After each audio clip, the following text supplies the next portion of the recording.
రోజు రాఖీ పండగ కదా మామా. నీ చేతికి ఒక రాఖీ కూడా లేదో? ఎవరు కట్టలేదా? నేనే కట్టించుకోలేదు. కట్టించుకోలేదా? ఎందుకు మామా? మన అక్క గాని చెల్లి గాని మనకి రాఖీ ఎందుకు కడతారా? మనం వాళ్ళకి రక్షగా నిలబడతామని. రక్షగా నిలబడాల్సిన మన దగ్గర నుంచే వాళ్ళకి రక్షణ లేకుండా పోతా ఉంది. ఇంకెందుకురా రక్షాబంధన్? ఈ రోజు కోల్కతాలో ఒక డాక్టర్ బలైంది. రేపు మన అక్కో చెల్లో తల్లో కూడా బలవక తప్పదు. దీనికి పరిష్కారం ఎట్ట మామా? మనం రాజకీయ నాయకులు మార్చగలుగుతున్నాం గాని రాజ్యాంగాన్ని మార్చలేకపోతున్నాం. చట్టాల్ని గుడ్డిగా ఫాలో అవుతున్నాం గాని చట్టాల్ని మార్చుకోలేకపోతున్నాం.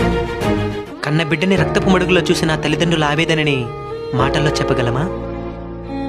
ఎముకలు విరిగేలా హింసకు గురవుతున్నప్పుడు ఆ తల్లి అనుభవించిన నరకయాతనని ఊహించగలమా? ఇలాంటి కొడుకుల్ని ప్రజల్లోకి లాక్కొచ్చి కాళ్ళు చేతులు నరికి ఉరి తీయాలి.